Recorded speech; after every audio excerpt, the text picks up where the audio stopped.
Hello friends, welcome to my channel bake and more. শীত হোক বা বর্ষাকাল, খিচুড়ি খেতে খুব কম জনই আছেন যারা পছন্দ করেন না। সামনেই আসছে সরস্বতী পুজো, আর সুযোগ পেলেই কিন্তু আমাদের প্রায় সকলের বাড়িতে হয়ে থাকে আমিষ বা নিরামিষ খিচুড়ি। তা ভোগের খিচুড়িই হোক বা যে কোনো অনুষ্ঠানেরই হোক, আজ আমি বানিয়ে দেখাচ্ছি মুগ ডাল ও গোবিন্দভোগ চাল দিয়ে একটি নিরামিষ খিচুড়ির রেসিপি। আর রেসিপিটি যদি ভালো লাগে তো প্লিজ চ্যানেলটিকে সাবস্ক্রাইব করে দেবেন, পাশে থাকা বেল আইকনটিও প্লিজ প্রেস করে নেবেন, যাতে আমি নতুন কোনো ভিডিও দিলে তার নোটিফিকেশান আপনাদের কাছে খুব সহজেই পৌঁছে যায়। তো চলুন দেখে নিই আজকের এই নিরামিষ খিচুড়ির রেসিপিটি। প্রথমে হিটে একটি কড়াই বসালাম ও তাতে আমি পরিমাণ মতো সর্ষের তেল ঢেলে দিলাম। তেলটা গরম হয়ে গেছে, এরপর এতে আমি অল্প চিনেবাদাম দিয়ে ভেজে নিচ্ছি। বাদামটা ভাজা হয়ে গেছে, এবার এটা আমি তুলে নিচ্ছি। কিছু নারকেল কুচি দিচ্ছি, হালকা ভেজে নিচ্ছি।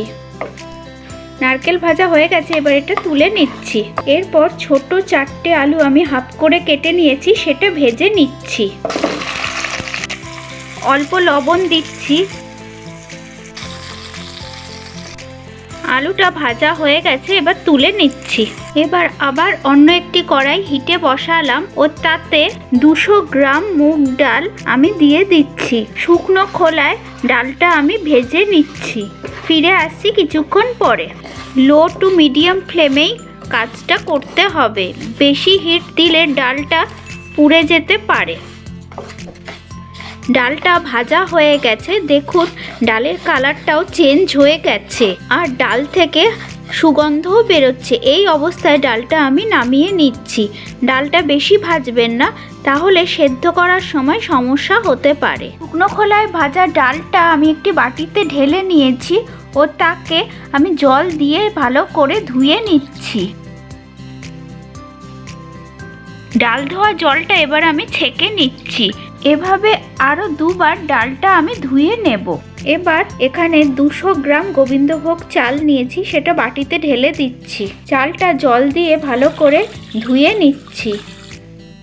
চাল ধোয়া জলটা আমি ফেলে দিচ্ছি। একটি কড়াই আবার হিটে বসালাম ও তাতে 1 লিটার জল দিলাম।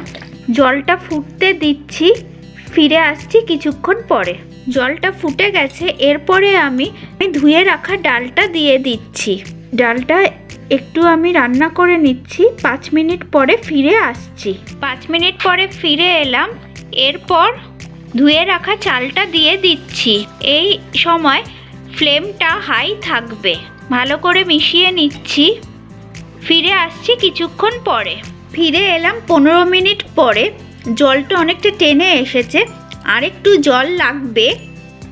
আবার আমি এখানে 1 লিটার গরম জল ঢেলে দিচ্ছি। ভালো করে আবার নেড়ে নিচ্ছি। এরপর এতে 1.5 চামচ আদা বাটা দিচ্ছি। 4 চামচ নুন দিলাম, 4 চামচ চিনি, 1.5 চামচ লঙ্কা বাটা, 2টো পাকা লঙ্কা, 1 চামচ হলুদ গুঁড়ো, 2টো টমেটো কুচি বা 125 গ্রাম টমেটো নিয়েছি, ভাজা আলুগুলো, ভাজা নারকেল কুচি, ভাজা চিনেবাদাম, কড়াইশুঁটি আন্দাজ মতো দিলাম। ভালো করে এবার মিশিয়ে নিচ্ছি। ডাল চালটা ভালোভাবে সেদ্ধ হয়ে গেলে ফিরে আসছি। ফিরে এলাম 15 মিনিট পরে। চাল ডালটা আমার সেদ্ধ হয়ে গেছে। একবার চেক করে নেবেন, নুন আর মিষ্টিটা আপনারা আপনাদের স্বাদ মতো দেবেন। এবার আমি ঢেকে দিচ্ছি। গ্যাসের ফ্লেমটা অফ করে দিচ্ছি।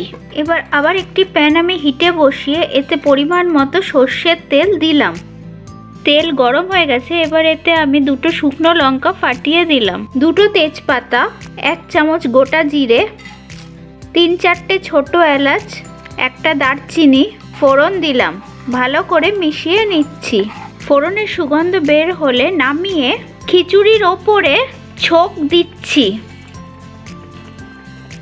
ভালো করে মিশিয়ে নিচ্ছি। এরপর এতে 1 চামচ ঘি দিচ্ছি। আবার ভালো করে মিশিয়ে নিলাম। নিরামিষ মুগ ডালের খিচুড়ি রেডি হয়ে গেছে। এবার এটা আমি পরিবেশন করে দেখাচ্ছি। আমি এই নিরামিষ ভোগের খিচুড়িটি কয়েক রকমের ভাজা, বাঁধাকপির ঘন্ট, একটু চাটনি দিয়ে পরিবেশন করে দিয়েছি। রেসিপিটি যদি ভালো লাগে তো প্লিজ চ্যানেলটিকে সাবস্ক্রাইব করে দেবেন।